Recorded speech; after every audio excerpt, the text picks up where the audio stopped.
Hello दोस्तों, तो आज हम लोग बात करने वाले हैं सॉल्यूशंस चैप्टर के बारे में, क्योंकि ये चैप्टर बोर्ड्स में आते हैं और इसका वेटेज अच्छा खासा है। तो चलिए शुरू करते हैं। तो पहले हम लोग बात करेंगे मोलैरिटी के बारे में। मोलैरिटी का फार्मूला होता है number of mole of solute by volume of solution in litre.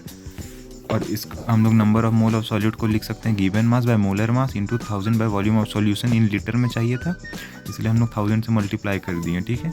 फिर मोलैरिटी का एक और फार्मूला है weight by weight percent into 10 into density by M solute. ठीक है। और देखिए बहुत इंपॉर्टेंट फार्मूला है, इस फार्मूला से आप लोग क्वेश्चन जरूर बना सकते हैं। इसी के साथ ये क्वेश्चन है find molarity of 4.9% wait by wait aqueous H2SO4 solution, density of solution इस इतना। ठीक है। आप लोग इसका सॉल्यूशन मुझे कमेंट में ज़रूर बताएं।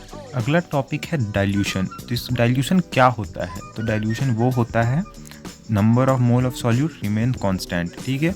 देखिए पहले इनिशियल मोलैरिटी M1 थी, इनिशियल वॉल्यूम M1 V1M है, ये हम लोग कंसिडर किए हैं। ठीक है। फिर जब हम लोग इसमें कोई भी सॉल्वेंट डालेंगे तो फिर फाइनल मोलैरिटी M2 हो जाएगी और फाइनल वॉल्यूम V2M। तो फिर हम लोग N1 मतलब मोल फ्रैक्शन के तहत निकालेंगे तो N1/V1 equal to M1V1, N2 equal to M2V2। तो यहाँ से हम लोग का प्रूफ होता है M1V1 equal to M2V2। Next topic है relationship between molarity of solution and mole fraction. ठीक है। तो हम लोग XB लेंगे mole fraction of solute, XA लेंगे मोल फ्रैक्शन ऑफ सॉल्वेंट, और M है मोलैलिटी, MB है molar mass of solute, MA है मोलर मास ऑफ सॉल्वेंट। तो यहाँ से फार्मूला ये निकल के आता है दोस्तों, molality equal to XB/XA। XB क्या लिया था हमने? Molar mass, mole fraction of solute. तो mole fraction of solute by mole fraction of solvent into 1000 by molar mass of solvent. ये हो गया हमारी मोलैलिटी का फार्मूला। फिर हम लोग XB को 1 - XB लिख सकते हैं, क्योंकि जैसा कि हमें पता है XA + XB 1 हो जाता है। तो हम लोग यहाँ से मोलैलिटी का फार्मूला लिखे हैं XB/1 - XB into 1000 bye MA। फिर एक इम्पॉर्टेंट टर्म निकल के आता है दोस्तों, relationship between molality and molarity and density of solution.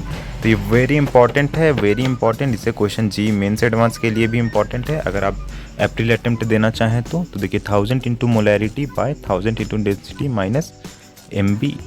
फिर नेक्स्ट टॉपिक हम लोग का concentration in parts per million. तो पार्ट्स पर मिलियन का फॉर्मूला होता है mass of solute by mass of solution into 10⁶।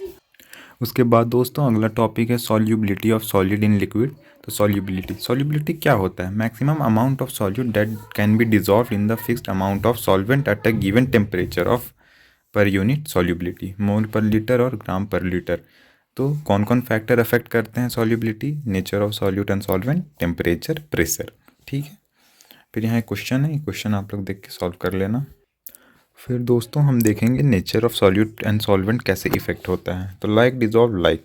तो यहाँ हम लोग देख सकते हैं पोलर सॉल्यूट का म्यू 0 होता है, will dissolve in polar solvent, and non polar solute will dissolve in non polar solvent.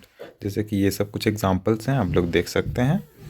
फिर नेपेथिलीन, एंथ्रासीन का म्यू 0 होता है, नॉन पोलर हैं, do not dissolve in H2O। ये लोग नॉन पोलर हैं तो H2O में डिजॉल्व नहीं होंगे। फिर सेकेंड है टेम्परेचर कुछ इस प्रकार है, देख लीजिएगा। उसके बाद फिर यहाँ है pressure has no effect on solubility of solid in liquid. ये इंडिपेंडेंट होता है प्रेशर से, ये बात आप लोग ध्यान में ज़रूर रखिएगा। फिर अगला टॉपिक है solubility of gas in liquid. तो ठीक है दोस्तों, ये देख लीजिए। उसके बाद इसका भी वही 3 फैक्टर्स हैं। फिर अगला टॉपिक है दोस्तों हेनरीज लॉ। तो इसका क्या होता है? तो partial pressure of gas is directly proportional to the mole fraction of a gas solution at a given temperature, P gas to X gas. मतलब कहने का मतलब यह है कि पार्शियल प्रेशर गैस का वो प्रोपोर्शनल होता है मोल फ्रैक्शन के सॉल्यूशन का। तो उसका फॉर्मूला कुछ ये होता है P gas equal to KH into X gas. उसके बाद कैरेक्टरिस्टिक्स है कुछ ये आप लोग देख सकते हैं, ये पढ़ लीजिएगा, स्क्रीनशॉट ले लीजिएगा। उसके बाद यहाँ ग्राफ देखिए, पार्शियल प्रेशर एक्स गैस का जो ग्राफ है वो स्ट्रेट लाइन बनता है, जिसमें KH बढ़ेगा, सॉल्युबिलिटी घटेगा, इन्वर्सली प्रोपोर्शनल है। फिर एक ये भी ग्राफ है, ये देख लीजिएगा आप लोग। फिर हेनरीज लॉ के कुछ एप्लीकेशन हैं, ये एग्जाम में ज़रूर आते हैं, जैसे कि cold drink fill with very high pressure to dissolve more of CO2 gas at very high altitude, pressure decreases then solubility of oxygen gas in air decreases, scuba diver should come at the surface slowly। ये 3 है, ये आप लोग पढ़ लीजिएगा। फिर अगला topic है वेपर प्रेशर। ये कुछ इस प्रकार है। Vapour pressure is defined at equilibrium. ये कुछ पॉइंट्स है, आप लोग पढ़ लीजिएगा। Factor affecting temperature, vapour pressure is inversely proportional to force of attraction. और ये सब कुछ जानकारी दी हुई है, आप लोग पढ़ सकते हैं, स्क्रीनशॉट ले लीजिएगा। ये मैं आपको अपने नोट से बता रहा हूँ, जो मैं नोट्स लिखा हूँ पूरा। देखिए अब है अगला topic Raoult's law. Liquid solution, solid liquid, volatile उड़ेगा, सॉल्वेंट लिक्विड, वोलेटाइल उड़ेगा। फिर इसका फॉर्मूला होता है P A nought X A plus P B nought X B. ये बहुत इंपॉर्टेंट है, ये आप लोग पढ़ लीजिएगा। X A plus X B हमेशा 1 होता है, ये मोल फ्रैक्शन है। फिर नेक्स्ट टॉपिक है एजियोट्रॉपिक मिक्सचर और कांस्टेंट बॉइलिंग पॉइंट। तो क्या होता है, it is a liquid solution in which both liquid have same boiling point. मतलब दो लिक्विड है, दोनों का सेम बॉइलिंग पॉइंट है और same composition in liquid phase as well as in vapour phase. तो azeotropic mixture cannot be separated. ये difference है। दो तरह का एजियोट्रॉप होता है, एक मिनिमम और एक मैक्सिमम। ये कुछ डिफरेंस है, ये आप लोग देख सकते हैं। उसके बाद आता है कॉलिगेटिव प्रॉपर्टी। ये बहुत इंपॉर्टेंट है। देखिए, property of solution that depends upon number of solute particles independent from nature of solute. ठीक है, तो ये देख लीजिए आप, ये कुछ है। फिर type of colligative property. Colligative property 4 होते हैं। पहला है relative lowering of vapour pressure, जिसे हम RLVP भी बोलते हैं। ये होता है P0 minus PS by P0। फिर एलिवेशन इन बॉइलिंग पॉइंट होता है, डिप्रेशन इन फ्रीजिंग पॉइंट और ऑस्मोटिक प्रेशर, यही होता है। तो ये रिलेटिव लोअरिंग वेपर प्रेशर के बारे में कुछ नोट्स आप लोग देख सकते हैं। ये देख लीजिए, पूरा नोट्स है, आपको काम आएगा। ये इसके कुछ इंपॉर्टेंस फार्मूला हैं, ये वेरी वेरी इंपॉर्टेंट है। P0 minus PS by PS NB by NA। ठीक है, और एक ये P0 minus PS molality into M solvent. यहाँ देख लीजिए P0 क्या है, PS क्या है, ये आप लोग देख सकते हैं। फिर अगला टॉपिक है हमारा वेंट ऑफ फैक्टर। तो व्हेन सॉल्यूट अंडरगो डिसोसिएशन और association then value of experimental और observe colligative property are different from calculated और थियोरेटिकल कॉलिगेटिव प्रॉपर्टी। तो ये कुछ प्रॉपर्टीज़ हैं, ये आप लोग देख सकते हैं। इसका फॉर्मूला ये होता है दोस्तों, फॉर्मूला याद कर लीजिएगा, देख लीजिए।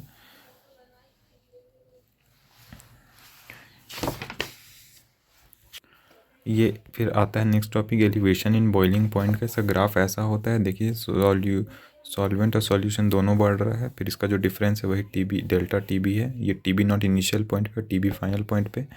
प्रेशर का ग्राफ है, ये देख लीजिए। उसके बाद इसका होता है यूनिट, ये केल्विन kg मोल इनवर्स।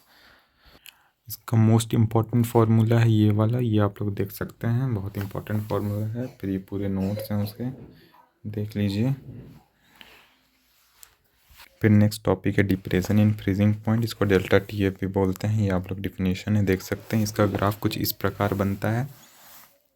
इसमें TF नॉट बड़ा होता है TF से ऑलवेज, और ये KF इंटू मोलैलिटी होता है, और यहाँ वेंट ऑफ फैक्टर से मल्टीप्लाइड है, वेरी वेरी इंपॉर्टेंट। फिर अगला टॉपिक है ऑस्मोसिस या ऑस्मोटिक प्रेशर। तो ऑस्मोसिस क्या होता है, in osmosis only solvent molecule can pass not solute molecule through semi permeable membrane, और ये पॉइंट से आप लोग पढ़ सकते हैं। फिर क्या फैक्टर अफेक्ट करते हैं, कंसंट्रेशन, टेम्परेचर। तो ये पाई इक्वल टू CRT, ये बहुत इंपॉर्टेंट फार्मूला है। तो यही था सॉल्यूशन चैप्टर। दोस्तों पसंद आया होगा तो लाइक कीजिए, शेयर कीजिए। शॉर्ट नोट्स टाइप का था, आपको रिवीजन करने में आसानी होगी, और इसे ज़्यादा से ज़्यादा शेयर कीजिए। कल हम लोग मिलते हैं अगला चैप्टर के साथ, electrochemistry. Thank you so much for watching, bye.